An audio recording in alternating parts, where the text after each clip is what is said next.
Hello, and welcome to the Responsive Family Sleep Podcast. I'm your host, Kim Hawley, holistic sleep coach, lactation consultant, peaceful parenting educator, and mom. If you've ever felt overwhelmed by all the conflicting sleep info, frustrated with sleep information that just plain felt wrong, or searched desperately for a truly gentle and responsive sleep approach, then you are in the right place. In each episode, we'll be answering your most pressing baby and toddler sleep questions, busting those sleep myths, and helping you understand truly developmental, biologically normal baby and toddler sleep, plus encouraging you to trust your intuition along the way. Let's get started. Hello, and welcome back to the podcast. And this week's episode is a topic near and dear to my heart.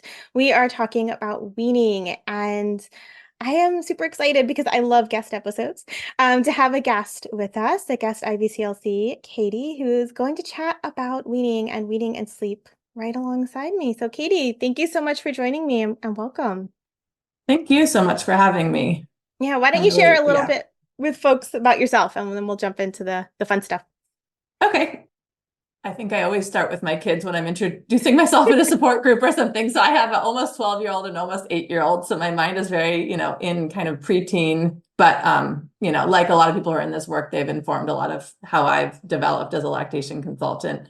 I am also primarily a public health, maternal child public health nurse, and I do a nurse home visiting for a nonprofit. I am in Philadelphia, in Pennsylvania, and I've been doing that for 10 years. I worked in oncology a little bit when I just became a nurse in 2010. So for 3 years in oncology. And then I became a lactation consultant kind of through the public health work that I was doing. It's home visiting for first-time families from pregnancy until their baby turns 2. So there was a lot of lactation and baby feeding and, parenting support, obviously, in that work. And then a couple of other coworker nurses and I kind of jumped on becoming lactation consultants together to kind of support each other and get our clinical hours and that kind of thing. So I have been a lactation consultant since 2017, right after my second child was born. And I have a small private practice here in Philadelphia, and kind of found the weaning niche through my daughter, my second child's lactation journey, through our journey together. Yeah, I love that. So many people don't have a lot of experience or love of the weaning journey. I love finding folks that do, because I love that piece. I don't know why, like for no actual logical reason do I love that piece of nursing way more than the newborn stuff. I mean, like I liked nursing my own newborns, but I love the older baby and toddler angst, joys, challenges, journey, and weaning comes right along with that. Yeah, I'm like, I found myself here. I mean, I love supporting a good latch in the newborn stage, and I love all that. I think the reason I kind of, started going more into it is just when I was weaning my own daughter, I found that there wasn't a lot of support for this end of things. I feel like now they need a teenage parent support group, like we need ongoing support. But yeah, there just wasn't a lot of space to kind of talk it out and talk about the nuances. And it just is so much more of a complicated time in different ways than the newborn stage, because then, you have a different, like a person who's interacting with you, and you have to navigate that, and lots of societal differing messages, not so straightforward. Not the newborn stage is straightforward, but it's like, you got to feed the baby and you gotta like make sure they're pooping and peeing, and then getting into the end of things, unless there's other circumstances that are telling you to stop, or directing your ending of your lactation journey, there's a little more individuality in it, or like family by family. Yeah. And especially if we're talking about weaning toddlers, there's more parenting involved. Like there's so much immediacy with newborns, right? We've got to feed this baby, we're in pain, or we're having transfer issues, and like it can be a journey, but it's still like, I don't know, it's different. It's less about parenting and more about like, we got to get this baby fed and figure out why feeding is hard. And then at the end of it, it's like, boundaries, emotions, Yes, kiddos that don't want exactly. to wean, parents that are ready to wean, or like, you know what I mean? There's just so many more Yeah. layers that are us, you know, especially with toddlers that come out. Absolutely. And Yeah. also even, yeah, even before a toddler, there's like layer, I guess this is again, this does happening at the beginning, but there's layers of like guilt and fear and sadness and like fear of the Yeah. future and like all the parents, different layers of what, yeah, mentally and emotionally they're processing and which messages they're processing and that kind of Yeah. thing too. Yeah, Yeah. and I think you're right. Those are there in the beginning, but they're different, right? And Yeah. they need their own level of support. And I feel like of all the times, while we are certainly not doing enough as far as supporting new parents, there is more access to like the 0 to 4 month Yeah. spaces to process your experience than there is some of the older baby and toddler spaces Yeah. to process that experience. Yeah, because it kind of turns into, if there's a toddler thing, it's more like playgroup or a music class or whatever, but not, which is all great, but it's not like, yes, that like parenting support in a similar way or support. Yeah. Yeah. Yeah, absolutely. And Yeah. you run a weaning group, right? Do you get mostly toddlers? Do you get older baby parents? What does that look like for you in your practice? Just curious. Yeah, I think it has attracted, it wasn't my intention. I didn't put like a parameter on it, but it hmm has attracted those who have nursed past one and are, again, I think they're finding themselves grappling more with the weaning journey because there is kind of like a choice or decision they can make. Again, it didn't like happen pre 1 year or pre 6 months where it just kind of happened because of going back to work things and that kind of thing. So hmm yeah, it definitely attracts the post 1 year old or leading up to 1 year old where people assume that they quote unquote need to wean because they have to introduce a cup of cow's milk or something at one, hmm just these messages that are very like deep in our culture. So yeah, it does attract that. I also wanted it to be a space for people whose journey ended it before they wanted to. And sometimes I think I should hold two different spaces for that. But it's also been okay because there's similar grief and excitement and relief, like all those emotions that come. So there's some Yeah. overlap. Yeah. Yeah. Those I could see how that could go either way, right? Depending on how the Yeah. group pulls together and, you know, how you're facilitating it because they are very different, but there is also a lot of overlap there Yeah. Yeah. between the two. Yeah. Yeah. So, I mean, I Yeah. think I love that you said that like approaching one and feeling like you should be weaning because I feel like there is a lot into just approaching that decision. Like when, like if we're taking off the table, like circumstance driving the end of weaning, driving the Right. end of nursing, Right. Right. the decision to wean is like is a thing, right? Like it's like when should you be thinking about weaning? I don't know. I see a Yeah. lot of folks grappling with that because I do a decent amount of work with toddlers and because I am a lactation consultant and because I love nursing toddlers, I end up alongside with the sleep supporting and giving guidance on that like end of nursing Yeah. path, even if I'm not walking alongside them with the whole thing, but we are often talking about that. But I don't know, I'd love to hear what you see a lot in your practice as parents are like thinking about like with that when to make that weaning choice, or is it a quick choice, a long choice? You know what I mean? Like there's a Yes. lot goes into Yeah. that. Yeah. I feel like it almost starts coming up around 9 to 10 months and they feel this like looming 1 year Mhm. thing coming. And I say thing because I think it's this like really feeling of unknown, no man's land. Like, what is this supposed to look like? And there is this image of like some kind of concrete transition that's supposed to happen at one, I guess, Yes. from just our pediatric world, our medical world, or something.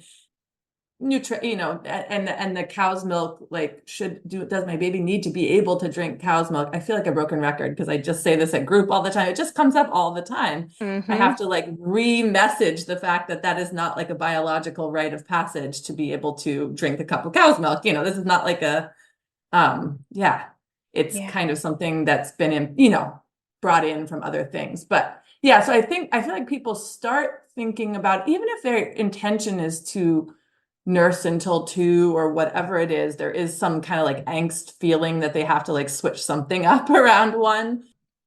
And often, like, concretely, people are able to drop a pumping session at work or something nice like that if, you know, if they're nursing at night or, you know, morning and evening kind of thing. So sorry, I kind of got off on your question, but I think that's like the starting point. Often, again, if everything's kind of going according to plan and they're planning on nursing for a while, but also kind of like, but should I have an end time? Am I supposed to have an end time? I mean, I remember feeling that so strongly, even though I was kind of pretty informed about stuff. I just like felt I should have some kind of plan. I think that's it. People feel like they need to have a plan about it. Yeah, I mean, I think that starts in some ways the feeling like you have to have a plan. I remember like when I was pregnant with my oldest, one of my husband's friends, she was just chatting. Like she wasn't, there was no judgment, there was no anything, being like, how long, we talked about I was going to breastfeed. And she was like, oh, how long do you think you'll nurse for? And maybe he was born in like teeny tiny. I don't remember, but I was either pregnant or he was very small. Yeah. And I was like, I don't know. Yeah. It depends on how I must have been pregnant because I was like, it depends on how I feel about it. Because I remember I was one of the first of my friends to have a baby, but one of my friends from grad school who was like 10 years older than me, she had a baby and she didn't really like nursing. It wasn't like really her thing. Not like she did it and she wanted to do it, but she was like, she didn't click with it. And she was like, that was her story and it was totally fine. And I was like, I don't Yeah. know. I mean, like it kind of opened my eyes that not everyone was like, oh, nursing is the best thing in the whole world. Yeah. Um, and so I was like, I don't know. It depends, right? Like, whatever. I don't know. Like, World Health Organization says, I mean, I have a public health background also, but Yeah. from like the public health side, not the, medical side. I Yeah. was like, I don't know. World Health Organization says two, maybe two. I don't know. Like, but that Right. idea that you would start kind of having a plan before you're even really into the experience, I feel like is there on so many things in parenting. Yes. Yeah. I very much agree. And that was telling me. I also had friends who nursed. They did it. I didn't have then I had a couple friends who went longer than two. But anyway, I always say in my weaning, like opening my groups just to kind of break the ice. Like I definitely was someone who said I wasn't going to nurse a kid who could walk up to me and ask for it. Like I don't even, I was born, I come from kind of like a home birth. My mom nursed us. Like but she didn't nurse us much past one. So I don't know. I just had this like, who knows where that came from? I think, yeah, this imposed thing of like, Culture. I should have boundaries and I should know how to set my limits and a kid just can't do what they want or something. I don't know. But obviously that all went out the window. I nursed my kids well past two and yeah. But yes, I think, and I think it is comforting to parents to like, or just kind of a little revolutionary when I do say, when they, when the questions come up about the 1 year or how long should I do this or what plans that, like you said, like there doesn't have to be a plan, even though, and sometimes there needs to be some structure so that the person doesn't feel totally lost in the process too. And I think that's I think what I enjoyed doing too with the just the group, the weaning group and the processing. It gives someone a little bit of sense of like, okay, I've got this. I can listen to myself. I can like make changes if I need to. This isn't kind of like, at the whim of my baby endlessly. We don't know where we're going kind of thing, because that can feel really overwhelming. Yeah. Yeah, no, I love that. I love like help people see that like nursing a newborn and nursing a toddler are very different. And it's a Yeah, relationship either way, but as kiddos become toddlers, it doesn't have to be entirely like you were saying. It doesn't have to be totally child-led. It doesn't have to be on demand. It doesn't have to be like every time they want to nurse, you have to nurse them and drop everything.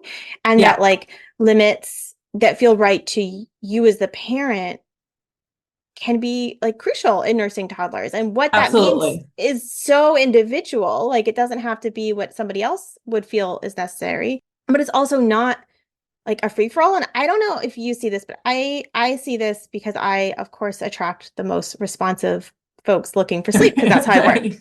I Yeah, see some that get this idea that they want a natural term nurse, right? right, And that it right. should be entirely child-led weaning process. And I feel Yes, like there is a version of that that's out there that is very idealized, that like I will never say no to my child and they will just absolutely. organically Yeah, gradually drop feeds at a pace that I'm comfortable with. And I'm like, I don't think that's ever really existed. I would be beyond shocked if moms and nursing parents throughout human history have not put limits on their nursing kiddos. right, Like, right. And Right. they're 18-month-olds, they're 2-year-olds, they're 3-year-olds. Like, I don't Right. think that's how it's supposed to be. I think that's a very romanticized view, but I do think it's definitely out there in the sort of the more attachment parenting, responsive parenting, full term kind of nursing worlds. World. Yes, absolutely. I have had people literally say, but I'm trying to do attachment parenting. So how am I supposed to say no? And so helping people unpack that, yes, a little like break that down a little more practically and maybe some different ideas of what maybe they would have taken. I'm not an attachment parenting expert or whatever the theory is. I don't, but just kind of like, all right, we're trying to get at a healthy, connected, attached relationship, not a literal you are at the whim of your child's desires situation. It's Like so, there is a difference. yeah, it's so funny because I feel like somewhere along the way, and I am not enough of a historian of the last several decades of parenting philosophies to know when, but Yeah. like anybody who is an expert on attachment or any of the whatever insert brand parenting Right. styles that you want to use that are connection focused, that are attachment based, like attachment theory based, would Mhm. say that like limits and boundaries are important, right? Right. Like, and They actually create safety. yes, Yeah. and so somewhere in the like larger world, like gentle or attachment parenting is like never never like denying your child something that might upset them. And I'm like, that's Right. not actually healthy. Like Right. it's not even the way like the like Dr. Sears attachment parenting, which I don't love, but whatever. Right. Um Right. necessarily. That's like not even how like even in that version of like a responsive parenting approach, there are limits. There's supposed to be limits. Right. Right. But people are so afraid of like saying no and then having big emotions and then having to support those big emotions. Yeah. That it's Yeah. hard. It's hard to navigate as a parent. Totally. Yeah. Yeah. And I think helping people, that's like help half the job of of like supporting weaning. Cause again, it's not, I always come into weaning consults kind of like, I don't have a plan for you that I'm not going to like print out a like how to step by step, Mm-hmm. because it's so intertwined with how you're reacting to your kid's emotion. Yeah. It's an emotional, like you said, like an emotional relation. It's a relationship we're changing now. It's not like needs this many ounces and you need to feed 8 times. Like it's just Mm-hmm. not none of that stuff. So it can feel kind of a very open-ended going into a conversation with a parent. And I try to just like pull out what's driving them, why are they even saying, oh, I need to make a change, like what in their daily life is kind of coming up. And then they're like preparing to kind of, there are going to be emotions, and how are you going to navigate that, and when is a best time to make these changes based on Mm-hmm. needing to be ready for those emotions. Super hard, Absolutely. It is. especially when you're a parent. Like it never gets easy to make these boundaries. No, you're really learning a parenting skill for the Yeah. first time as you start to negotiate like nursing limits and boundaries. Yeah. Because it's a skill, it's that limit setting and that emotion, like holding space for those emotions is parenting toddlers, is parenting preschoolers, is parenting, 5, 6-year-olds, is parenting big Yeah. kids, right? Like, Yeah. Yes. it doesn't go away. It's just Yeah. how it shows up is different. Yes. Yeah. Um, yeah, because when we're talking about this in terms of night weaning, I'll often Hmm. give parents like questions to reflect on if they're not really sure that they want to night Right. wean or they want to Right. wean or like, I'm like, okay, what's working well? What's not working well? Are you starting to resent feeding your kiddo? Because that's not a healthy place to be in emotionally. They're going to pick up on that. Is it affecting how you're showing up as a parent? What's working well like, that you really like? And are you afraid that, liking limit here is going to change something that you really Yeah. like over here? Yeah. I think it's always worth reflecting on sort of what your motivation is. Like, Yeah. is it because your partner's pressuring you or your mother-in-law or your friends or your doctors, but you're not actually ready versus you're like actually ready to make a change Yeah. and shift something? Exactly. Yes. I think that's, yeah. And people, I find that sometimes, and this is not my like goal of having a weaning group or weaning sessions, is not to like encourage people to keep nursing. I don't care when I have no ulterior motive behind that, but I think people will find like, yeah, when they reflect on that and they reflect on their daily life and they're like, oh, okay, I think I'm just thinking 5 steps ahead. I'm actually not quite there yet. Mm-hmm. Um, yeah, and I think that that's helpful to know so that you can just kind of be at peace with where you're at versus kind of being anxious about it because you feel like you should be making a change. Yeah, because there's so Yeah. much pressure. There's Yes. so much pressure So super a to lot. look a certain way. Yes. Yeah. Yeah. Yeah. And I Yeah. know like when we're thinking about kiddos that have the nurse to sleep a lot or nurse overnight, right? And we kind of think Yes. about weaning and we think about sleep and like, what do we do? Like when they're really Yeah. connected, how is weaning going to affect sleep? And do I want to night wean or do I want to work on cutting down day feeds or do I want to stop nursing to sleep but still nurse overnight? Like there's so many moving pieces. Yeah. I find a lot of parents that are just like, I literally cannot imagine what sleep is going to look like on the other side of weaning or as we're weaning.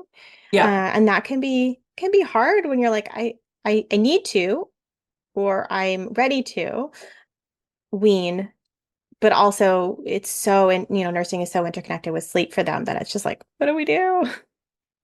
Yeah. And this is where yeah, I just love your field of work and sleep people who are connected to this, because it can feel so overwhelming, like such a hard thing to change. And then it's this thing that you're supposed to change when you are the most tired, Uh-huh. potentially, like, that double edged. Yeah.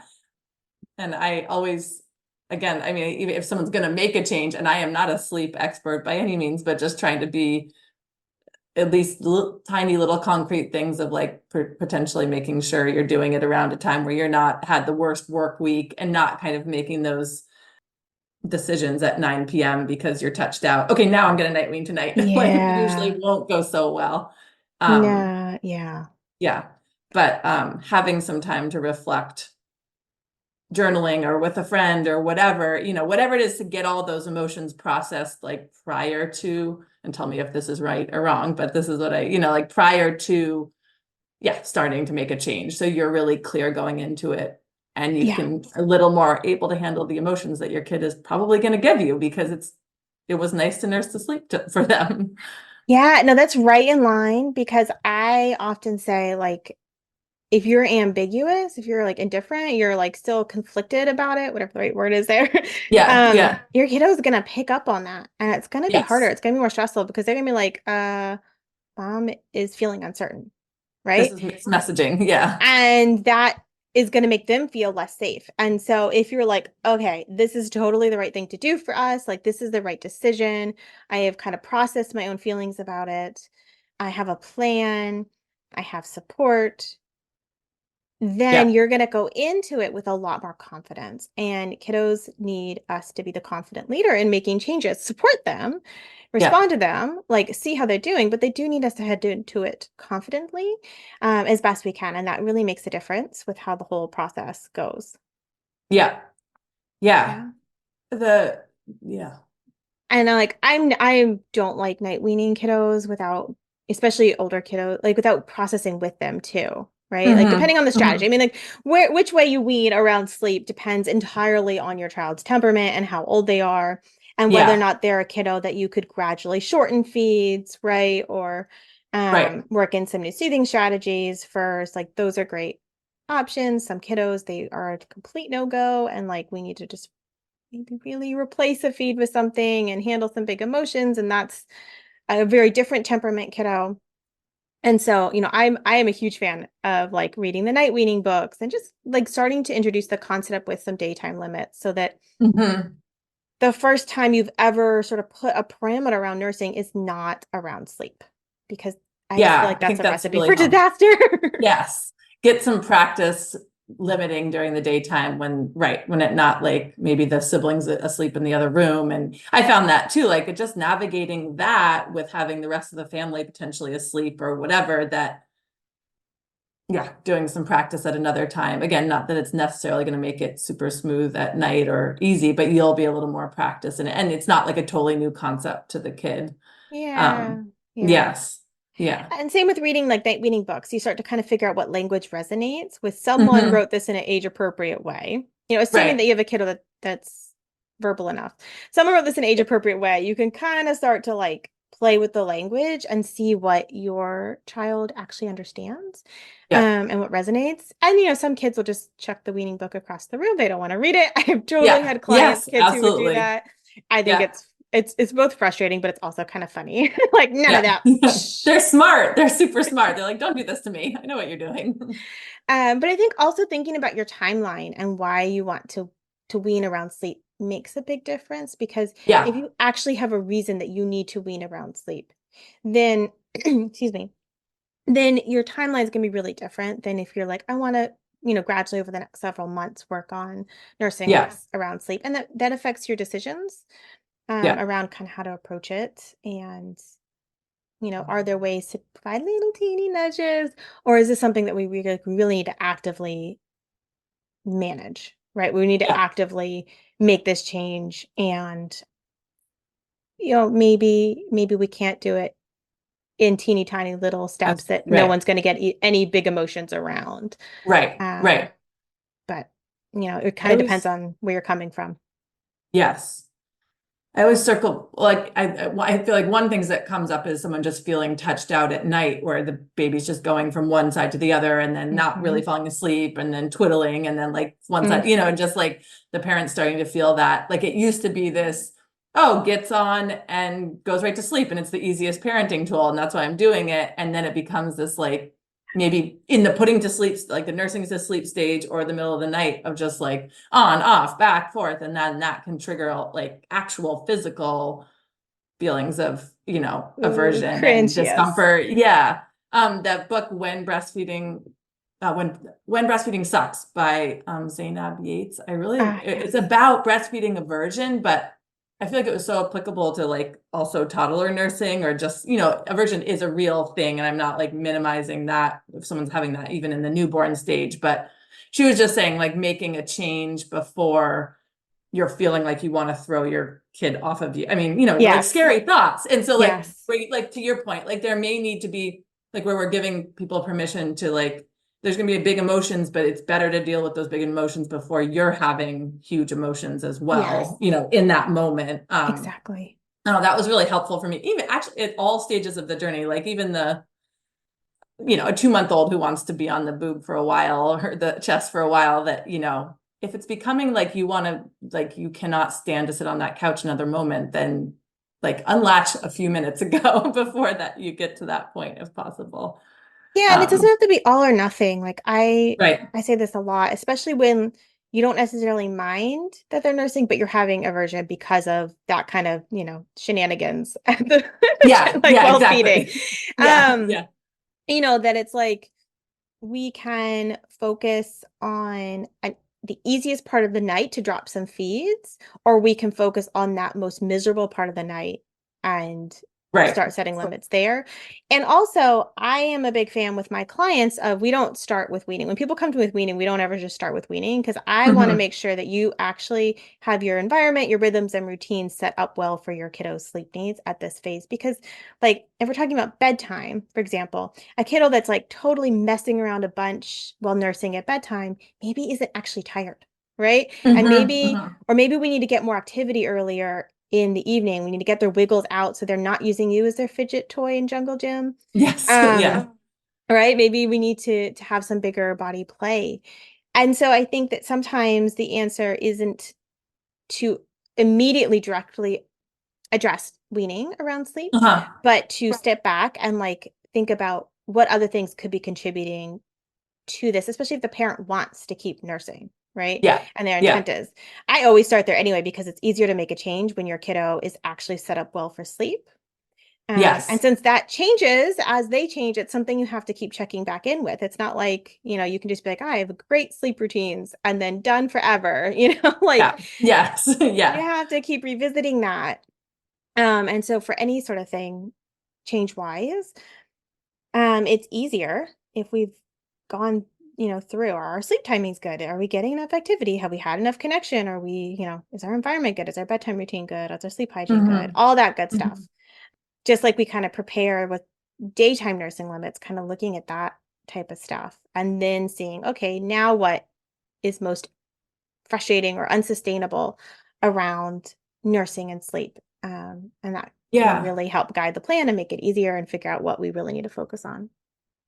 And I think like right in tandem with that, exactly like you were saying, which is actually kind of what was being said in the aversion book too, like also checking in on are you super touched out that evening because you had a crappy day at work and, Yes. and like dinner time was horrible and now you're like, please just go to sleep quickly. And so it's like feeling the nursing time session is feeling longer because of whatever's going on internally with you. Mm-hmm.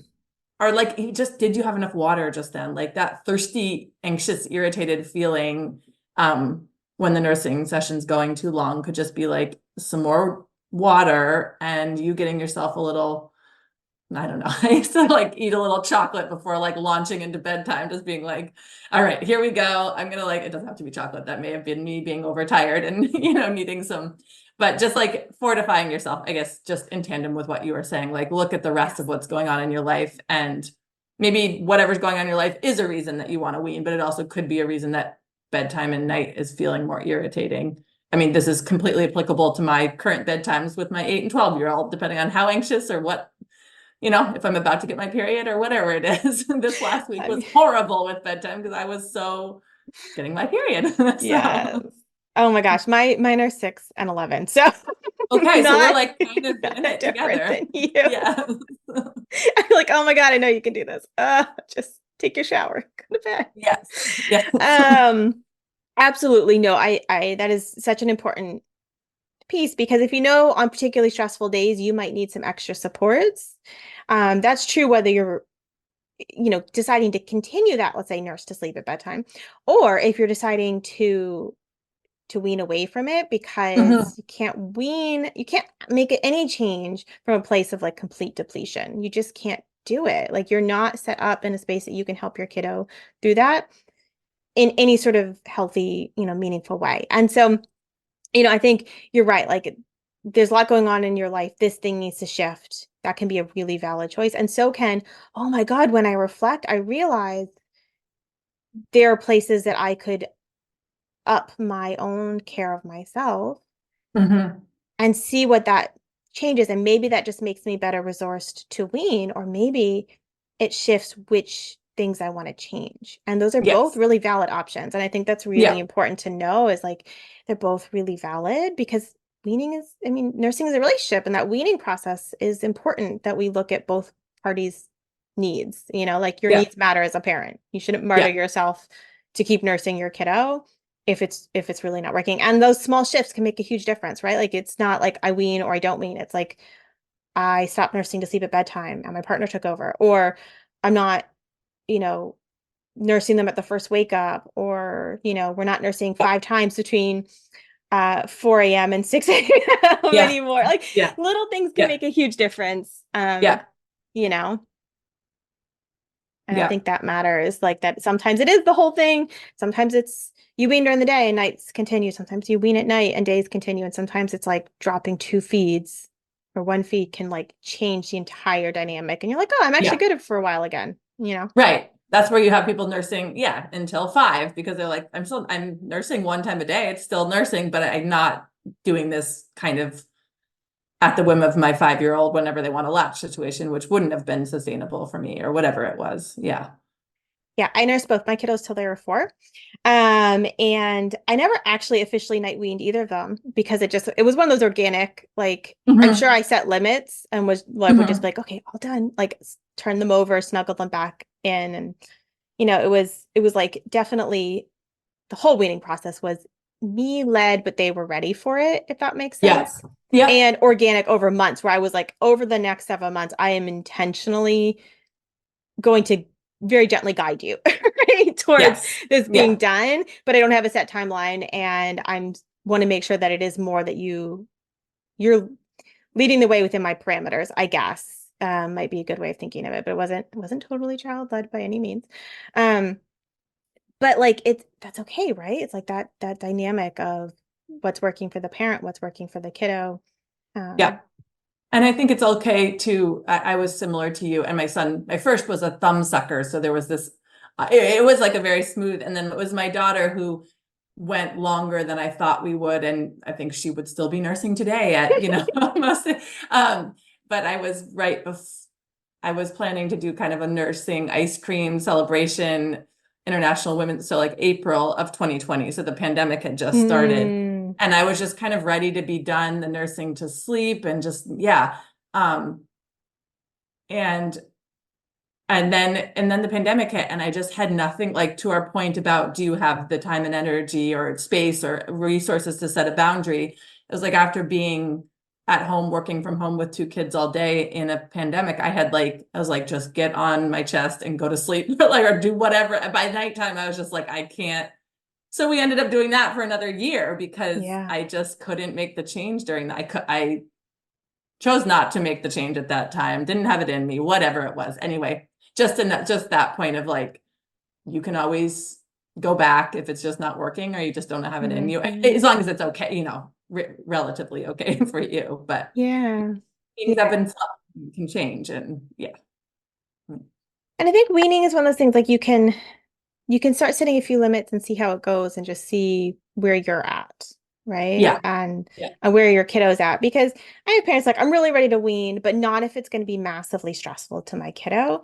In that case, I'm happy to like go a bit longer and kind of try again in a different phase, because they're changing so much. And some parents are like, no, I really need a wean and I'm going to support any big feelings that brings up. And I think that, as with everything in parenting, it's not a right or wrong. It's Right. it's so individual. I think people do have a question.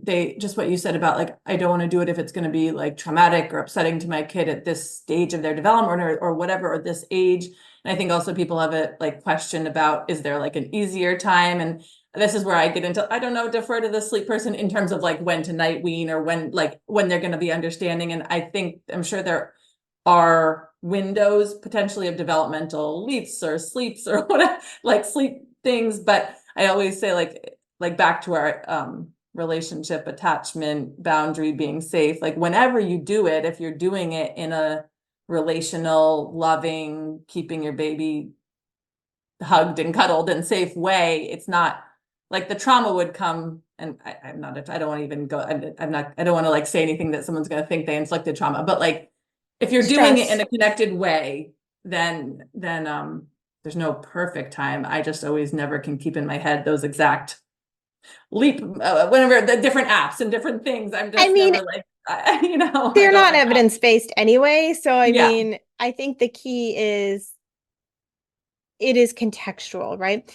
If your kiddo has the verbal skills to understand and for you to like in simple, like words, explain to them, that can make it. But also depends on the strategy you're using. Are you like gradually just shortening feeds because you have a kiddo that you can unlatch pretty easily? You don't necessarily need to talk about that. But if you're gonna like, we're not no more nurses till till the morning, right? Yeah. Like that kind of like abrupt, which is not my first preference for how to wean, though it, sometimes it's the right strategy. But then ideally you really have a kiddo that's old enough that you can read a book, that you can talk about, okay, last nurses until morning, nurse when the sun up, and they wake up and they want to nurse, and you're like, look, it's still dark out, nurse when the sun comes up. And like, so 18 months to 2 years, right, is like for language and and it depends on the kiddo. Right. I certainly have helped people night wean younger than that, but you have to be really prepared, and they're not going to really understand it most likely. Sometimes they do. You have really advanced verbal kid. But also sometimes there's reasons that override that general guideline. Absolutely. And I think that's important too, that we can look at it through different lenses and like prioritize different things. But the reality is that we always have multiple priorities coming into a situation. Like I don't think that we should be night weaning kiddos under a year unless we have an actual objective reason. That doesn't mean we can't reduce feeds, but like most babies need a night feed, right? Like that's what the research shows. It's common sense. Most adults don't go 10, 12 hours without even having a drink of water. And like, nursing is hydration among many, many, many things. And I'm kind of like that even with my bottle feeding families. Like not a huge fan of just night weaning babies because. Right. under 12 months. And I'm honestly always, always, always saying this to my clients.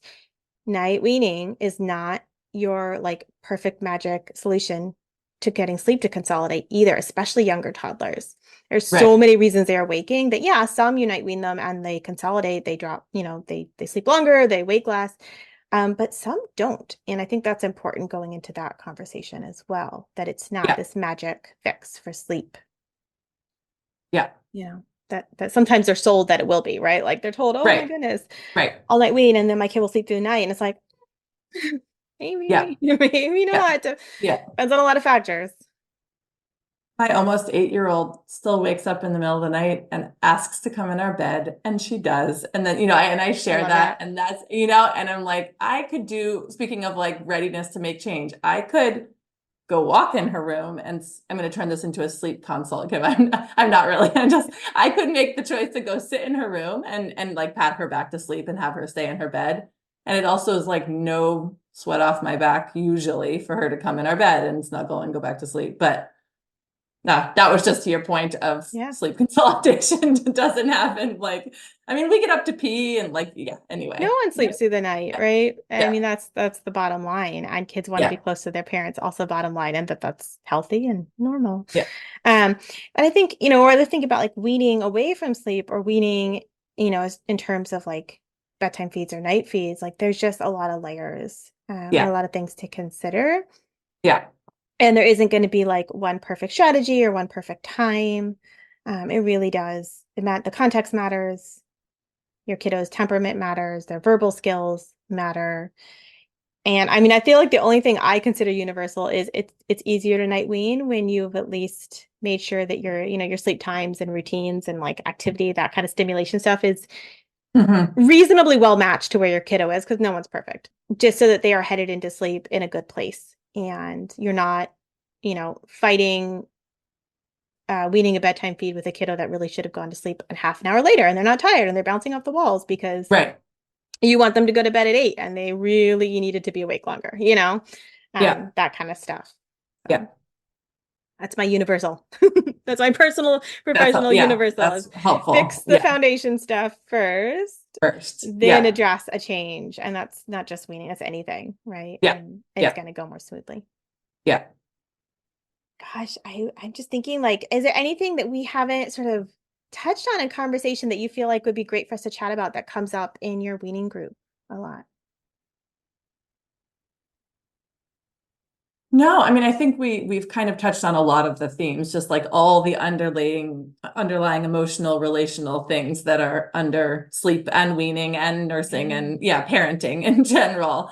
I think that's really and then I think one thing that we definitely, so the weaning session is like little chatting, and then we do these writing prompts. And my goal behind that was just to help people kind of unpack whatever they're walking around with all day and, ruminating about. That was how I was like, I should wean, I should make a plan, and my grandmother said this or whatever. So that, just using like a kind of journal prompt to kind of just unpack that and get it on paper. And then we do some Oh, I love sharing. that.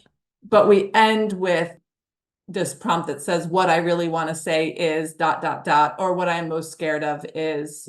So anyway, that's just one more of like, am I scared that if I night wean or if I drop that last feed, my kid isn't going to love me the same way. That's like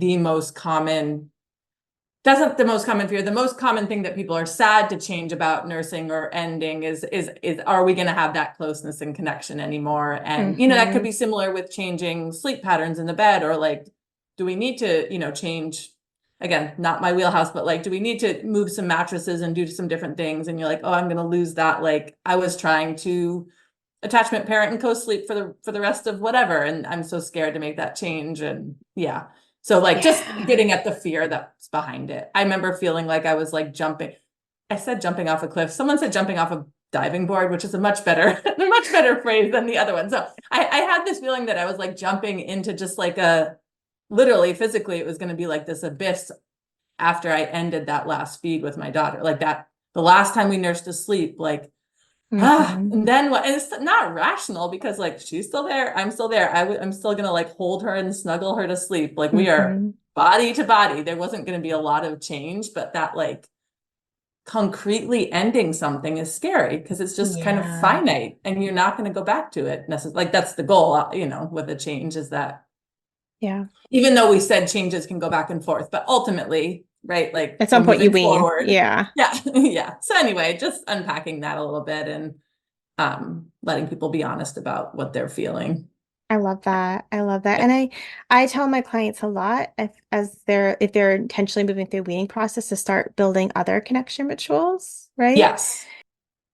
Just because it is going to shift and it's going to change. And I mean, connection with your kiddos, as you know, because you have big kiddos, changes over Yeah. time anyway. And this is just one of those big shifts Yeah. where it changes. And it's like, start thinking ahead about what ways, do you think your kiddo would feel good about connecting and you would feel good about connecting? And that could just be simple as, oh my God, we love to snuggle, right? Like, I mean, it doesn't have to be Yeah. I complicated. still get to hug them a ton if I want to and if they Yeah. want to. Yeah. Yeah. But I think wrapping your brain around that your connection is not just about nursing, even though nursing is a big part of that. Right. And that's how you built it up until now. So it's like Mhm. the middle writing prompt kind of gets at like when nursing is or giving my child my milk is ended, how will my child and I connect? So it's just a chance to kind of imagine that and think. And some I people just, love it's like that. blank paper. They can't even put anything down because it's so unimaginable, And so that in itself is just something to recognize. And then you can start to, and it's hard to be like, I will read a book together as like equating that with the depth and connection that was like nursing, but still, but that there are going to Mhm. be these moments of like togetherness. I love that. I love that. It's all about relationship. That's really what it comes back to, right? Yeah, And the right. Yeah, connection and the yeah, dynamics and the closeness and the love and yeah. just it's scary how those things change over time. Right, right. Like, yes, exactly.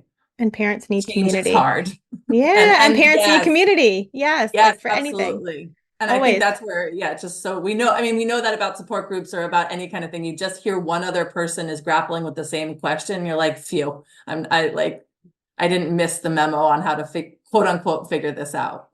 Yeah, it's one of the reasons why I started my group coaching program that I do. It's like Mhm. older babies and younger toddlers, so like 5 to 24 months. Well, it was also so I could work with people longer. Yeah, But it's that like community piece, like 'cause so many of my clients, but I'm the only one who right. insert anything. Absolutely. And I'm like, oh Absolutely. my goodness, well, I have 4 clients right now who are dealing with the same thing. And I see Basically that, said the same thing. but Yeah. you don't see that, right? Right. And so it's Right. why like community spaces for parents grappling with similar things or similar values or whatever is so powerful Yeah. um, as you're moving through things that are hard, right? And that we Yeah. can't always have a quick, easy fix for, like sleep and Yeah. weaning, like sleep and feeding, like infant feeding, toddler feeding. Like those are big, complex things, entities, Absolutely. areas. I don't know Yes. whatever the word Yeah. is. Yeah. Yeah. So, Yes. yeah. Well, if I remember correctly, we originally corrected through Instagram, right? You have, are you for Yeah. your private practice? Why don't you share with Yeah. us where folks can connect with you? And are your weaning things all in person, or are some No, over they're Zoom? all on Zoom and Oh, they're, sweet. they're really conveniently right at bedtime. I There's always no make perfect this joke, time. not to be sarcastic. Yeah, it's kind of ironic. Anyway, but my private practice is called Crescent Lactation Care, like the crescent moon. So that's just Crescent Lactation Care. That's my website. And on Instagram is the same thing. And then the weaning support session is like under services weaning on my website. There's a little sign up page and I just have a sliding scale and then people can come back to it as many months as they want. Cause sometimes they come and they're just like, I'm just thinking about weaning. And then I'm always like, well, come back when you're ready to make a change or when you've made a shift. And it's really just an hour and a half session of talking and journaling together and yeah, just being in community, like we just said. Oh, I love that. I love that. It's so important. Well, Yeah, it always awesome. feels like so simple and so it just space for people. Yeah. Yeah, but powerful. Simple but Yeah. powerful. Yeah. Yeah. Yeah, awesome. Well, thank you so much for chatting with me today and sharing your perspective along with mine on this. I love this topic. Thank you so much. It's so nice to talk to again, like we're talking about people finding community, just to find community in support people that were doing similar work and yeah, Absolutely. validating. Absolutely. Thank you. Thank you for joining me today. I hope this episode left you feeling more informed, confident, and encouraged on your sleep journey. And just a reminder before you go that nothing in this episode is individualized to your specific sleep situation, nor is it to be taken as medical advice. Take what resonates, ignore what doesn't, and check with your healthcare provider about any medical concerns. Take a moment to subscribe to this podcast so that you'll never miss an episode. And take a moment to rate, review, or share an episode you love on social media. All of that helps parents just like you find me, this podcast, and this gentle and responsive sleep information. I'll see you next time.